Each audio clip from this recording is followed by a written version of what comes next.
Good morning, everybody. Welcome to Clickbait and Coffee. Man, we got some people in here this morning. Ground Fog's here. Greg New. Good morning, Greg. And then we got the other Greg. We got Greg Skeens too. And Dana Russell's here, Michael Hamilton, and Forrest Smith. Guys, I appreciate y'all being here. It's Friday. It's what is today? The 7th, November 7th. It's going to be a nice day. There's going to be some rain today, but it's kind of one of those things. We'll take it. But this weekend's going to be super nice from what I'm seeing. So, morning, Greg New. I hope you're Greg is running someplace that I'm not going to say. So he's been having a good week. I talked to him the other day. So Michael Osborne, good morning. Guys, it is going to be nice. We're going to get some rain. Dana Russell, I think, is going to be doing chickens today. Dana, when are you going to start doing your chickens? You came and got the plucker Saturday. So I think Dana's going to be processing some chickens today. And Dana, I hope that goes good for you. We've got land nav. The land nav stuff is coming up. Chantel, good morning. She's at work today. Boo. Yeah. I've got, honestly, I'm not going to go work at my real job contracting today because this weekend is the land navigation course. And Mike Atkins is in town. Mike went ahead and got in town early yesterday. Him and I think his nephew came in. They've already got the course set up. He's got to refine a couple things and all that. I had planned on hanging out with him all day today and helping him set the course up. But he called me yesterday afternoon. He's like, hey, we got everything set up. I've got a bunch of paperwork and making sure it kind of went over my head. He's doing some stuff. And he's like, I'm going to be sitting in the hotel room most of the day. And I was like, all right. I was like, give me a call when you get done and we'll hang out a little bit. I think we're going to go eat dinner tonight. So I had planned on taking all day off and helping him do that. So I'm like, okay, I'll back up and punt, but I've got a ton of stuff to do for KSL. So I'm going to spend most of the day doing that. I've got to run to UPS, drop a bunch of orders off and get those out the door for people that have ordered stuff. So that'll be the plan. And then there's just like little odd and end stuff that I've been putting off that I'm going to do today. That, and then I think I've got to run to my mother-in-law's house and look at something. So that's the plan for today. But yeah, guys, there's still a few spots left. If you want to get in on the land nav class, it's still 25% off. You can still sign up. That is going to be at Barren River Lake State Park it's Lucas, Kentucky. It's right in between Glasgow and Scottsville. It's going to be a fun time. I would like to see y'all come out. I am super excited about it. So it's going to be fun. I'm excited. Let's see, Dana. Planning to start processing as soon as BJ gets finished at the cabinet shop. Hopefully the storms will hold off. 20 birds. Yeah, I don't think. I looked last night and they said it was going to start raining at like 2 o'clock or something like that. And then let's see, Forest. I had 55 hay rounds dropped off and I still have 25 more to move and a little left to finish getting ready for winter. Yeah. Hey, I tell you what, this year has not been, it was kind of rough for hay. My hay guy, he makes some fabulous hay. I mean, it's the prettiest looking stuff and charges a decent amount for it. And I can go over and pick up a few bales here and there as I need. I talked to him the other day. I went and picked up 3 bales. And he said, hey, we're going to buy some more cows right now. And he's like, you might need to find somebody else to get hay from. And I'm like, great, this sucks. So at least he's a nice guy. He's like, hey, here's 2 other guys that have good hay. They'll treat you right. So I got to call those guys and get set up. And I need to get a few more bales here. I like having them just sitting here. And then that way I don't have to go pick up 3 at a time or something like that. So that's one of the jobs today is calling the new hay guys. And I tell you, Ginger and the calf that she's got are going to go to Shelly's pretty soon. So once I do that, I'm really going to cut down on hay consumption because essentially one cow will eat around 4 sheep eat. So if I can get rid of those guys, I mean, then you're looking at, that's going to cut down on essentially like 6 sheep as far as mouths to feed. So I won't be feeding as much hay. And honestly, if I could get it down, if I could find some cheaper square bales, I would like to go back to square bales. Yes, they're more expensive per pound and everything, but it's kind of easier to do. You don't have to get the tractor out and all that stuff. I can just go in the hayloft and throw some out and let them do their thing. So, dang, Forrest gets 4x5 rounds delivered for $28. That's pretty cheap.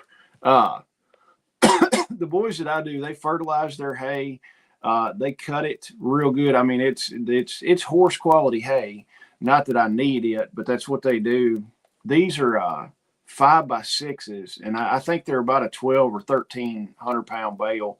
They're getting $60 if they're outside and $65 for inside stored stuff.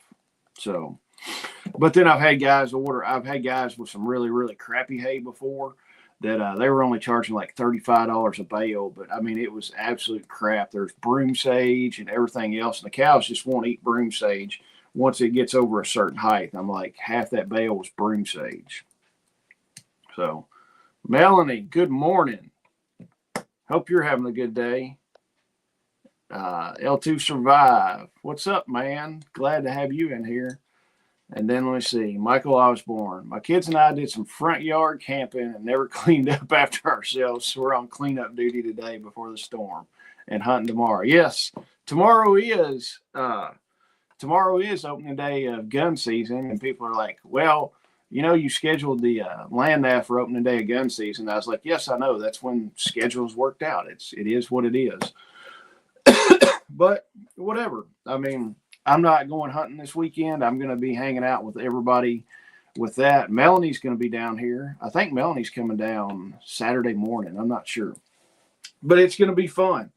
All right, real quick, and I want y'all to put this in the comments. Today we're talking about essentially the Great Divide. Consumers versus producers. We kind of know what consumers are. We know what producers are. So I want you in the chat to put, what are you producing now or contributing and not consuming? You know, are you a producer or are you a consumer? I'm going to take it that everybody in the chat and watching this is a producer, because if you're watching this and you're not, I'm going to say that everybody is a producer on here, that they're making and doing something to better their lives. I mean, I just don't think you'd be on here if you're a consumer. So what are you producing now? And this does not have to be stuff, you know, you don't have to be growing a 5-acre garden and all this stuff, but what are you producing now that's helping you in the life so you're getting off the consumer track? Let's see. Melanie said, so far so good here in dreary, breezy Indiana. Yeah, it's a little dreary looking here, but I think tomorrow is going to be nice. So, all right. Also, you can see down scrolling at the bottom of the screen, we're starting Black Friday early. We've got free shipping if you spend $150 or more. And then we've also got 10% off everything site-wide. So, and those will stack. You spend $150 or more, you get free shipping, and then you get 10% off your order. So check that out. If you're not on the email list, you need to sign up for the email list. Run to the website and sign up for the email list, because we're sending stuff out all the time for Black Friday. Shelly and I've got, Shelly types everything, so which is nice because some people can't read my writing. But this is all the Black Friday stuff. So I've got it written down, ready to go, and we're going to be doing some cool Black Friday stuff. So get in there and do that. Sign up for the email list. Also, Leslie's herbal class is December 6th. We just did a live with her Wednesday night, Shelly and I. If you want to go to the class, we've got a coupon code. The coupon code is HERB15, HERB15. So type that in. That'll save you 15% off Leslie's herbal workshop that we're going to do December 6th. So, and then anything else, any of the first aid kits, we've got everything in stock except for red IFACs. I'm waiting for those things to come in whenever they come in. But vehicle med bags, all that stuff is in stock. Radios. I'm shipping some radios out today that I got programmed last night. So those are going out, but we got all the radio kits in stock, ready to go. I've got it to where we can shoot it in, program everything, give you your little cheat sheets and all that, and shoot it right out to you. So do that. Check on it. If you need anything, shoot me an email if you got questions and all that good stuff. And let me see what people are producing. Michael Osborne has got honey, baby goats, and goat milk. L2 Survive. I produce excellence. Yes. Hopefully all of us strive to produce excellence in our life and in our jobs and stuff like that. Michael's also got eggs, sold some hens and a rooster this year as well. Michael Hamilton's got hogs, apples, berries, eggs, and a lot of snow. Yes, Michael, you're in Michigan, and I do not want to live up there with all the snow. That's just not my thing. I like Kentucky, where we might get 6 inches at night, and then it's gone in like a day or so. I just couldn't handle, months and months of snow. That would not be fun whatsoever. And Dana Russell, produce, chickens, eggs, herbs for eating and medicine. Yes, and Dana does all kinds of cool stuff with her herbs. She's making medicinal stuff all the time. And Michael Osborne, we all bale our own hay also.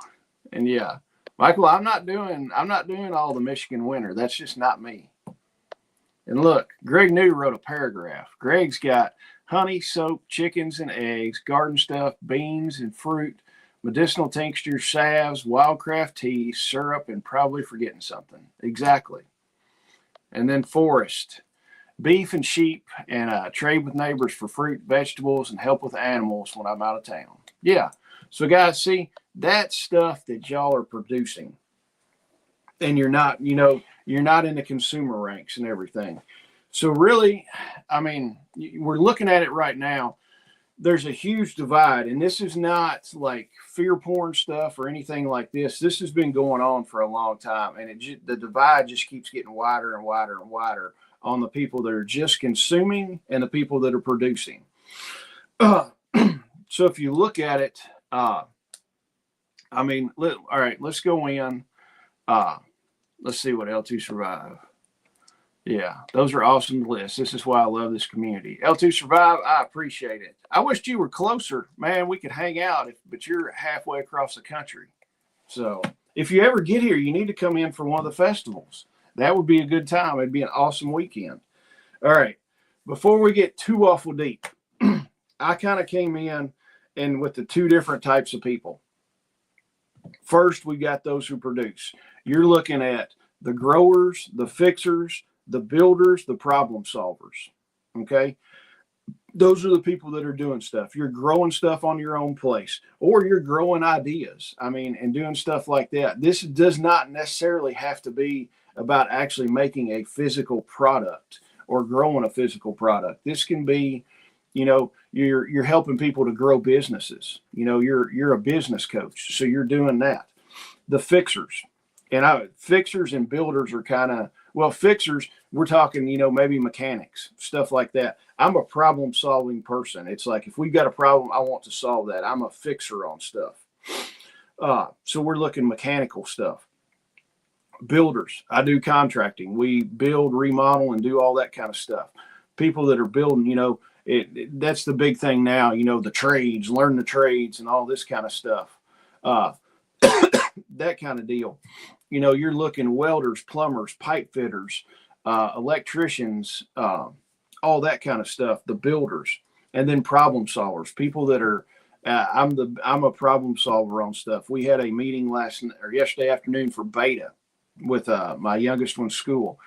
We've got a deal that we've got to do. So I was solving how to fix that, sat down with the kids. We came up with a plan, and we got the plan now. Me and all the kids solved the problem of what we needed to do. So those are the people. The producers are the ones that are going out, killing it, and bringing it home.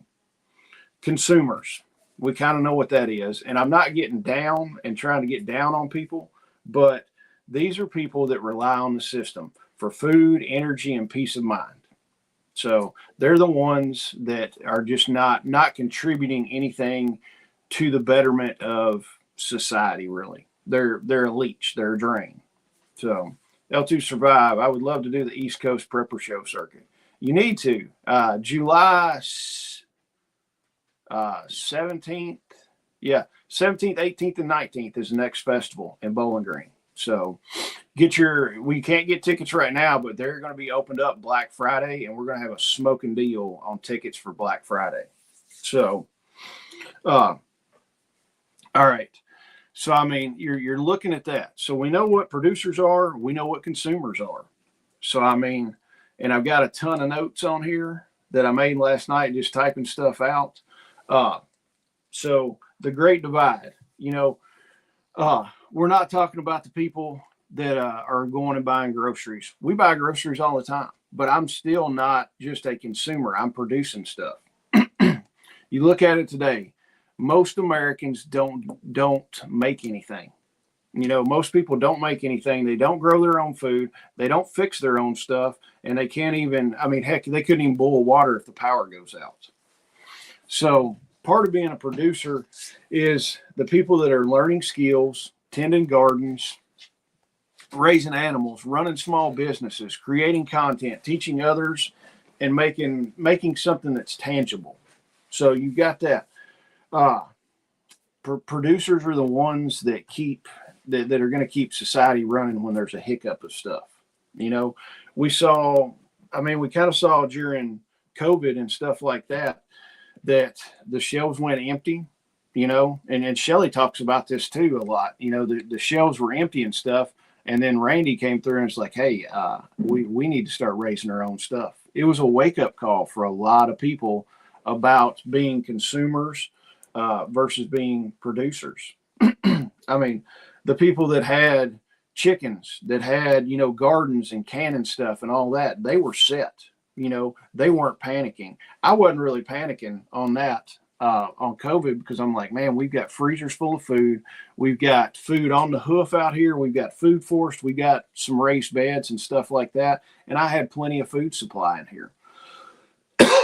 So I wasn't really freaking out on that, because it's like, hey, I can go out if we really need to. We've got pigs out there. We've got lambs out there. If we need food, we're producing that stuff. I don't have to go every day to the grocery store and get my pork chops. I have to go downstairs and get some pork chops that we raised and we processed here to eat dinner tonight. So if I want pork tenderloin tonight, after the show, I can go over to the freezer, grab it, thaw it out, and we can have pork tenderloin. I don't have to run to the grocery every time. And yes, Michael Hamilton did that right there. Food on the hoof is the best way to prep. Exactly. All right. So we're looking, it's kind of been, society has really done this over the years, has pushed people to be more consumers than they are producers. Schools will teach you how, the schools and the prison system are the same. If you really you've seen the stuff, it's like they'll show you a cafeteria in a school and a cafeteria in a prison, and it's kind of like, hey, it's the same. The kids move when the bell rings, the prisoners move when the bell rings. So school has taught people to be employees and how to follow the rules, not how to be entrepreneurs. Nobody taught me in school, and I went all the way from kindergarten to high school, and then I went to college. No one ever taught me how to be an entrepreneur on anything. It was like, follow the system, follow these rules, be a good little worker bee, and go on. They didn't teach you stuff that you needed to know. Nobody ever taught me how to do taxes. Nobody ever was like, hey, in business, when you're doing this, if you do a job for $1,000 and you make, or if you have $1,000 profit after you've paid your materials and your labor on a job, if there's $1,000 left, you don't have $1,000. You've got to take certain amounts of that and put back in an account to pay your taxes at the end of the year. Your unemployment taxes, your federal taxes, your state taxes. Nobody taught me how to do that. They groom you to go in and get a job. I graduated from Western with construction management degree. Essentially, it was kind of a waste of time. I learned a little bit of stuff, but They groomed you to be a good employee and be a project manager for a company to run jobs. They didn't teach you anything else, how to go out and build your own stuff and build a business that way. None of that. I mean, hell, even the business classes didn't teach you any stuff like that. It's just like, be your little worker bee and go on about it. So that's the problem with the school system now.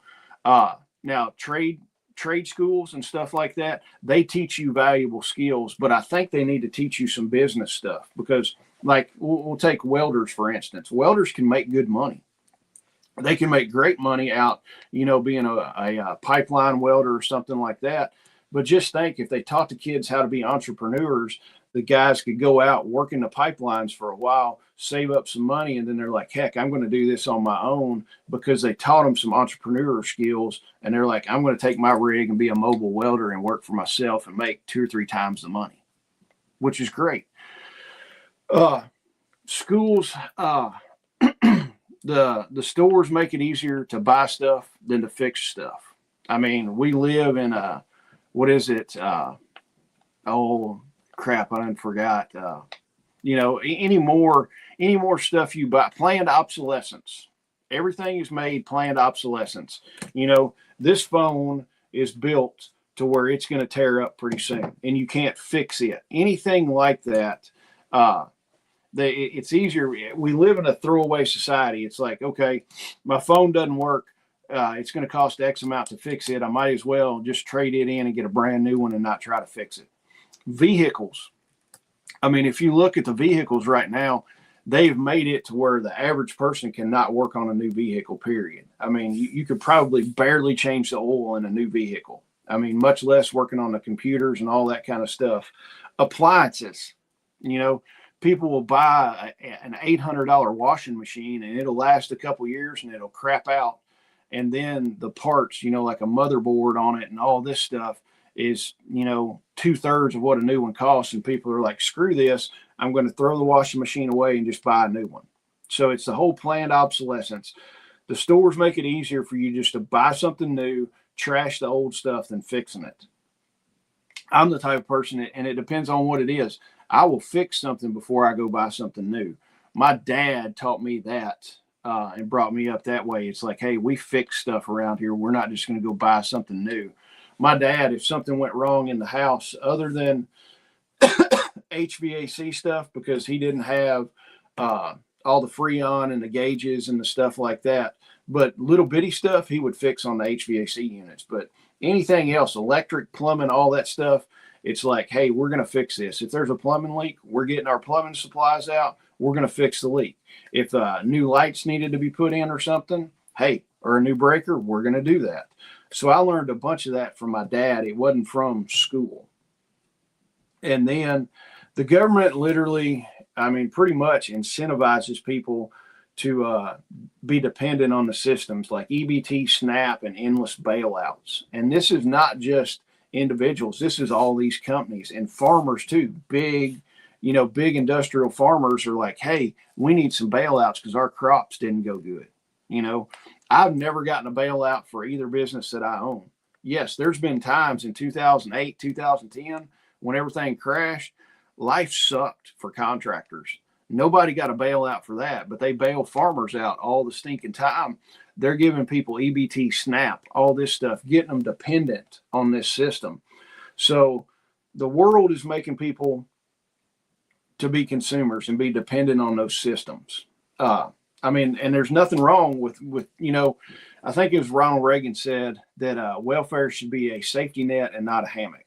If you get down on your luck, I think that the government should be there and churches should be there to help you out.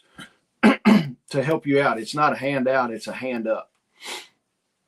Get these people, help them a little bit, and then bring them on. Teach them some life skills to where they're not always dependent on the system. Move them from the consumers to the producers. So, and you're looking, real world stuff that we've seen. And we've seen this. You got all the COVID shortages when COVID was still a thing, or if it ever was a thing.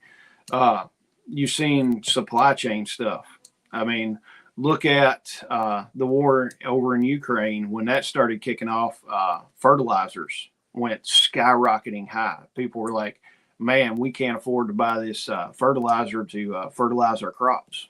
So, but you really shouldn't be using these fertilizers. You should be composting and doing smaller agriculture, making your own compost. Your compost is going to be way better than just throwing a bunch of fertilizers on it, because essentially fertilizers wind up just being salts. So, and then you're looking inflation.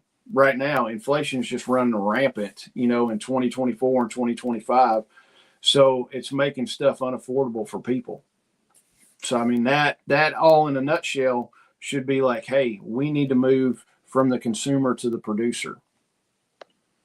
And then Greg, you have to take the red pill like on the Matrix. Make the decision not to be a sheeple and get out there and learn life skills. Yes, exactly. The more stuff you do, the training, all that kind of stuff, like the land navigation workshop, that's really not going to be a producer thing, but we're learning skills on how to be more self-sufficient and not rely on stuff.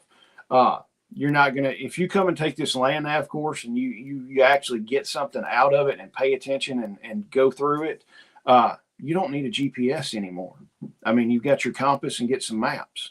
Then you're not relying on the GPS system. You're relying on yourself. All right.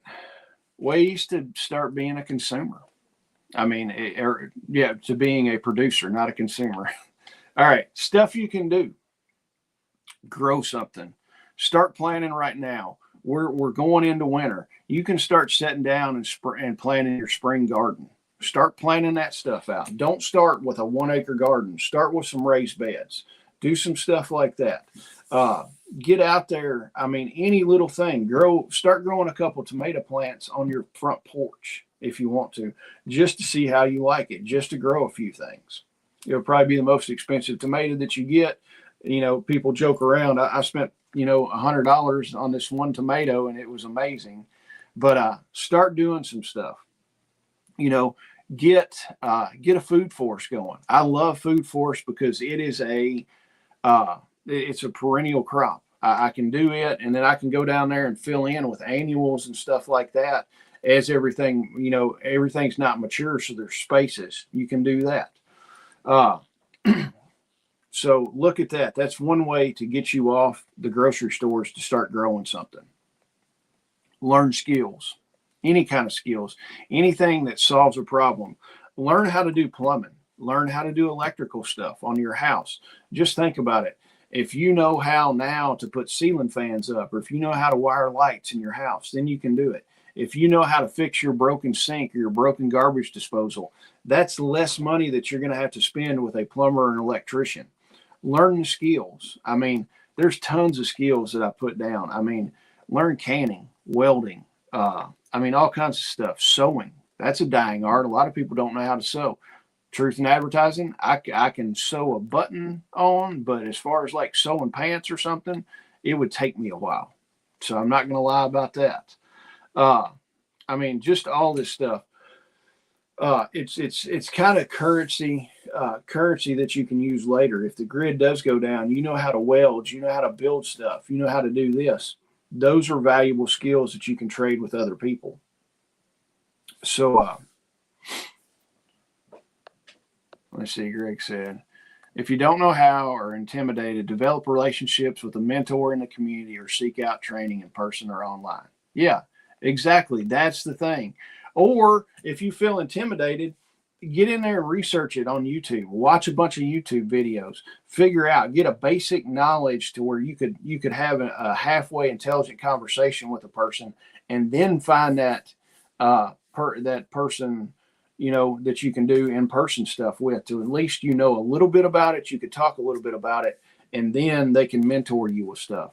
I mean, just like with bees, I know absolutely nothing about bees. And as soon as we get bees, Greg is going to come up. We've already talked about it. And he's going to help me get the hives going and learn from that. So Greg's going to be my bee mentor. Stuff like that. If I don't know how to do stuff, I find people that know how to do it and talk to them. It's like, hey, I want to learn this skill. Let's see, L2 Survive. Start with 5 perennials per year. In 5 years, you'll have 25 plants that'll feed you for life. In 10 years, you'll have 50. Exactly. I mean, I do very little on my food forest down there. I really need to get down there and clean it up a bunch and kind of put it to bed before winter. It kind of got out of hand, but I'm going to do that probably next weekend, getting some stuff cleaned up and everything like that. Trying and failing is part of learning. It's the process. Exactly. Some more stuff and more stuff. You're looking, fix it, don't replace it. If you've got something that's broken, take the time and fix it. Don't just run out and buy a new one. If your weed eater is crapping out on you or something like that, I've seen it no telling how many times, and you see it. I've seen videos of stuff. Guys will go out and buy generators. They'll buy weed eaters, leaf blowers, and stuff like that, that people are like, it doesn't run. It ran last year and now it won't run. Really, these guys will go out and buy this stuff for dirt cheap. And they essentially come in and clean the carburetor and put some new fuel in it and spend maybe 30 minutes working on this thing. And they're like, it's good as new. And then you've got, a $500-$600 generator that you got from somebody for $100, and you put 30 minutes of sweat in it and a little bit of carb cleaner and some new fuel, you're set and ready to go. So repair stuff. Don't just chuck it, especially like your generator. Don't just chuck the stupid thing. Get in there, work on it, and fix that thing. And every time you fix something, instead of buying new stuff, you're taking money away from the system. The system relies on people buying new stuff all the time. But if you're fixing your stuff all the time, you're taking money out of the system, and that just knocks the system down a little bit. Let's see. Dana says, honestly, I have a steel for just in case we need to make some moonshine for additional bartering items. Yeah, that's one thing I do. I want a steel. I've looked at some online, and I would love to buy one of those jokers. I have just not pulled the trigger. I think for the festival that's coming up here, I want to find somebody that will come and bring a steel. I know one guy that's got one and a couple other guys that I think we might be able to get. So we're going to run and do a steel next year. I want to try it. I would love to have one. So, all right. Another thing, build your local connections. Greg was talking about this. Build the local connections, build your community. And I know that you get tired of me griping on building community, but that's one of the best things that you can ever do in life.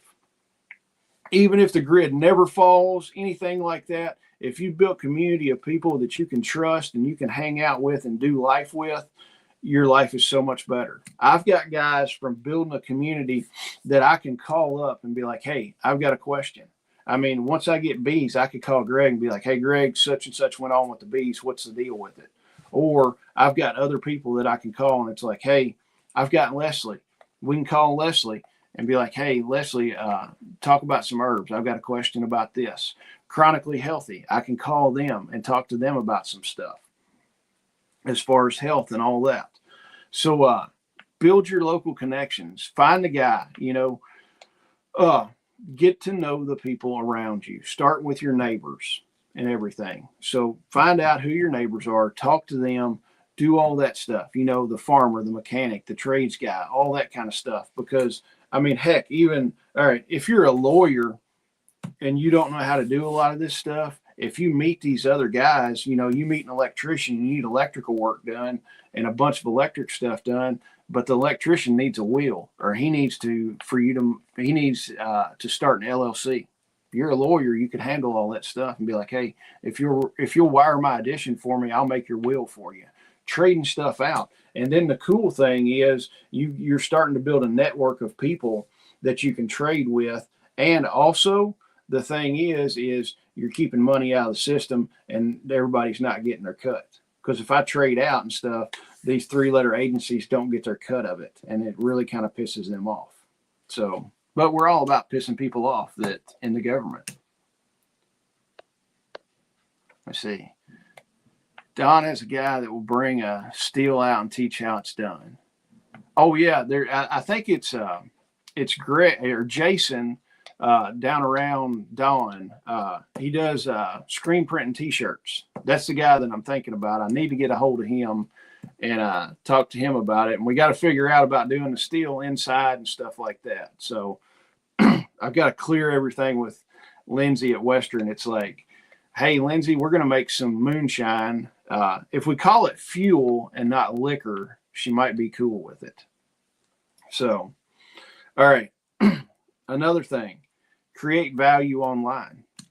Yes, I'm sitting here talking to a box and talking to y'all, but you can create digital products also. You can do videos that show people how to do stuff, and you can monetize that.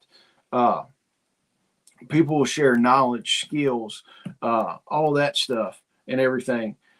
I mean, granted, it's not like we're making YouTube's not paying any kind of bills for me. I'm not monetized yet. So I make absolutely no money on YouTube, but I'm building something and trying to help build a community on here. So I'm producing content that will help people out. I hope this helps you, and other people will watch it and they're like, hey, I want to stop getting off the consumer train and I want to move more towards being a producer. Let's do this.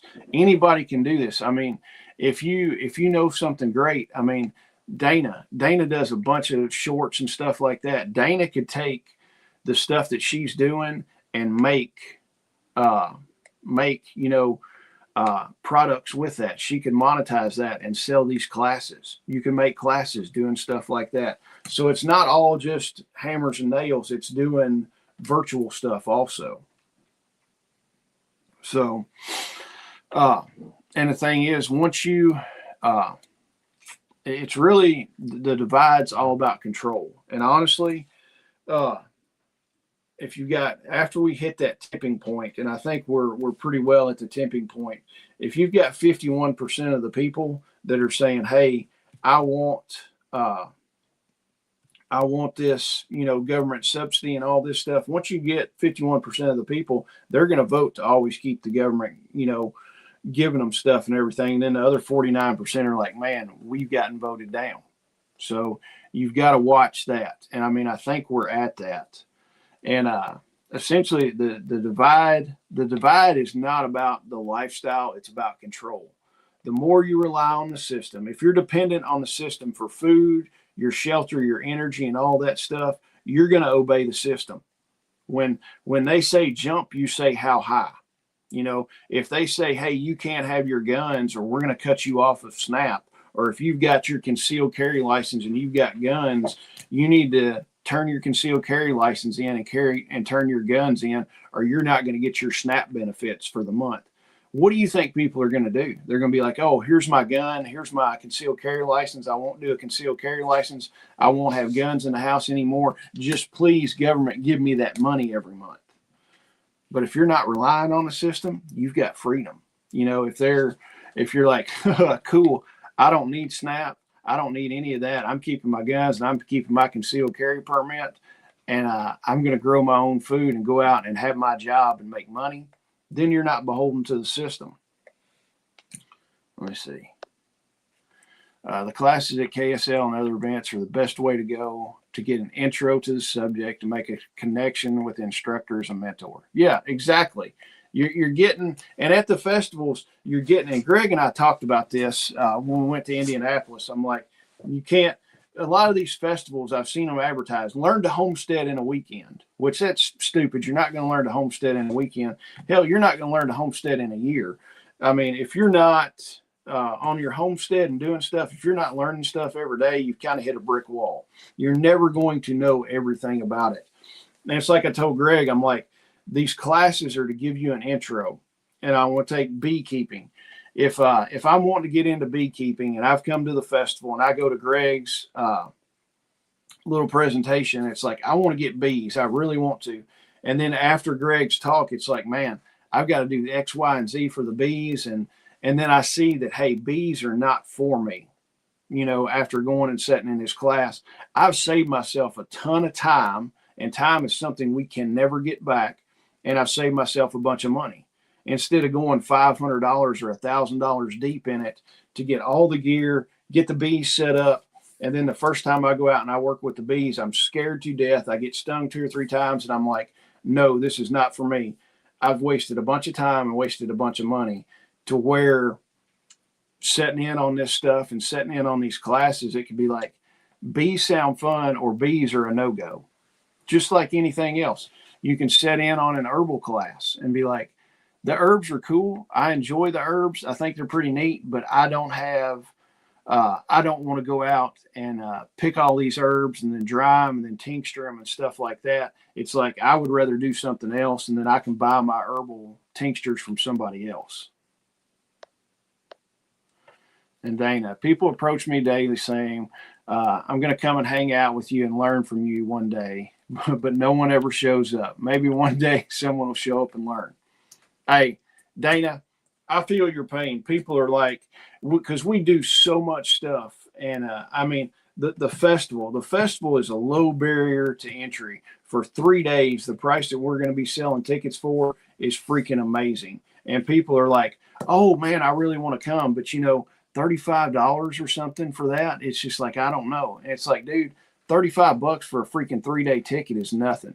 People give lip service all the time. And the people that keep saying, oh, I want to come learn to you, unless you prioritize this stuff in your life, it's never going to happen. I mean, and I'll be honest with you, I've wanted to get bees for 3 or 4 years now, and just I kind of forget about it. It gets on the back burner. And I hate to say it, but I do that a little bit. Newman, hey, sorry to jump off the train, but we went to Rabbit Trail. Newman, good morning. It is 89 and feels like 96, and you're heading home soon. All right, super. I know you have been gone for a hot minute and everything, but hey, we're coming into winter. At least it's cooled down for you, though. I mean, I think we're going to be pretty cool today and rainy. But I've not seen you in a while. I appreciate you jumping in here, and I hope you're staying safe. But yeah, the people that keep saying that are the people they're just giving you lip service, and they're trying to find an excuse. I mean, I love learning new stuff. I mean, the land navigation class that we're doing, I'm going to hang out with Mike some today. He's going to show me some stuff. And then I've got all weekend to learn about that. You have to take the initiative. The people that are saying, oh, I want to come out one day, they're not going to come out. I mean, that, or they're going to come out and halfway do it. And then it says, I can't wait to get home to cooler weather. I bet so. You've been stuck where it's been smoking hot for a long time. I hope you have a safe day. Hey, when are you headed back to the States? It should be pretty soon, I'd say. So, all right. And then, as far as the conflict and stuff, that's why you're seeing, all the pressure for small farms, raw milk, saving seeds, and self-sufficiency. Because people being independent of the system, they're not going to be compliant. If the government says, hey, you can't do this, and we're going to take this away from you, it's like, cool, bro. I don't need you. I don't need the government assistance. I'm making myself as independent and as sufficient as I can. And I mean, not dogging on it, but the SNAP and stuff like that, and the government shutdown. The government shutdown has not affected my life whatsoever. I've gotten up every day. I've done shows. We've done podcasts with Shelly. I went to work. We've worked on the KSL business, and it's like, cool. I didn't even know the government was shut down. If I didn't read the news, I wouldn't know that the government was shut down. So it's not affected me. And the more you get out of that system, the better off you are. I bet Dana has not realized, that the government shut down. She's out there killing it. Her husband has a cabinet shop. He works for himself. So he's out there killing it and bringing it home, building cabinets, not getting government money. Dana's on the homestead doing herbal stuff, doing all kinds of garden stuff. She's killing chickens today, so she doesn't have to go to Kroger and buy chicken. They're not relying on the government. If the government comes in and tells them, hey, we need to do this, you flip them the bird and be like, cool, bro, do whatever you want to. We're putting chickens in the freezer today. So, yes, Newman, you'll be there before Thanksgiving. And yes, email me and I can hook you up with a good realtor. I've got one of my real good friends is a real estate agent in here in Bowling Green. But yeah, shoot me an email. It's KentuckySustainableLiving@gmail.com. Email me and I can get you set up with her. Do you know what part of Kentucky you're wanting to move in? I will tell you this. Forrest is moving real close to us. So Forrest is looking over in Logan County or Allen County is where he's looking. But yeah, shoot me an email and we'll get that taken care of and I can hook you up with her. And the only reason I know the government is shut down is on the 1st and 15th, wondering if the military will be paid. Yeah. And other than that, it's like, yeah. Let me see. And then Dana says, yeah, nope, still cranking away over here. And then Forrest says, I've been trying to build community in Alabama for 5 years, and everybody will talk about it, but won't be about it. Yeah, exactly. I had a conversation 2.5 years ago with some guys. It's like, hey, I want a couple more families to come here in a, grid down situation or something like that. These are guys, nice guys. They had family, all that stuff. We had a conversation. And after that conversation, they were like, oh, gun ho, all this kind of stuff. And I'm like, cool, we need to implement this. And I was telling them about the plans I wanted to do here. I was not asking for money, any kind of monetary stuff. I was like, I will provide this and I'm going to provide all the materials, but I need some help. And I was laying out some guidelines. They were like, yeah, man, that sounds cool. And I was like, all right. I said, think about it. So like a week later, I let them chew on it. And when it came down to nut cutting time, none of the guys were in for it. They're like, well, I don't know if this is really going to go or not, or it sounds like a great idea, but I just don't know if I want to commit to that. And I'm like, okay, cool.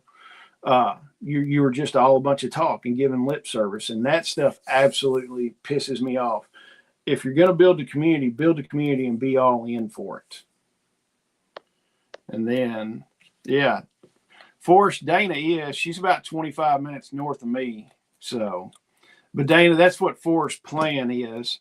Forrest, what we're going to call it. Once you move up here, we're going to call it the triangle or the rectangle of knowledge and sufficiency is what we're going to call it. We're going to call it something. But yeah, Dana, Forrest was looking at some stuff over in Allen County, and then I think he looked at some stuff in Logan County. So, but we're going to get Forrest closer, and now we're going to get Newman right in here in Kentucky. So it'll be a good deal. And let me see. Preferably east of 75 is where hubby and I want to be. But we go to the right property anywhere in Kentucky. Yeah. So you're looking over pretty much eastern Kentucky over around there. But hey, eastern Kentucky's closer than where you are now. That's for darn sure. But yeah, I can get you a hold of my realtor, and she probably knows some people out in eastern Kentucky. I mean, because I'm pretty much south central in Bowling Green, kind of in the middle of everything. But you're getting pretty good ways away if you're over east of 75. My family's in Russell Springs. Yeah, and Russell Springs is not horrible. Russell Springs is a little over an hour from me, because Shelley is in Edmonton, and it takes me, it's a little over an hour for me. So that's not horribly bad. If you get up there and get around Russell Springs, then you'll be set and ready to go. You'll be close to Shelley. So, but yeah, we can get you hooked up with that, Newman. All right, guys. I don't know. Ask yourself if you're a consumer or a producer.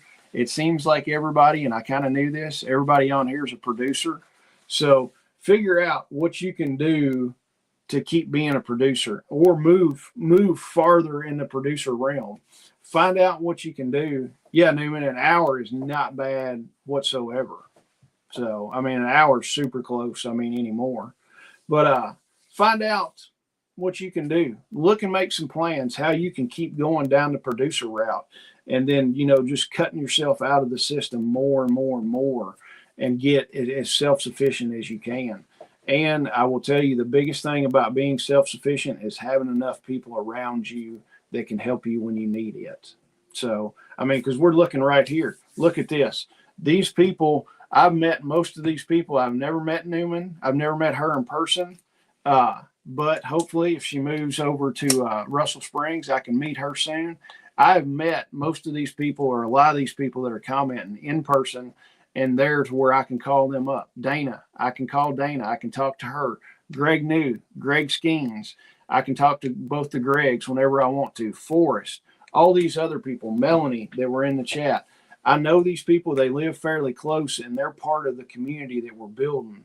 So, guys, I've got some stuff to do. I've got to run to UPS, and I've got to run to Staples and get something too. So that, and shoot some orders out and pack some other stuff. Don't forget the Black Friday thing down there. Free shipping on $150 or more, and 10% off.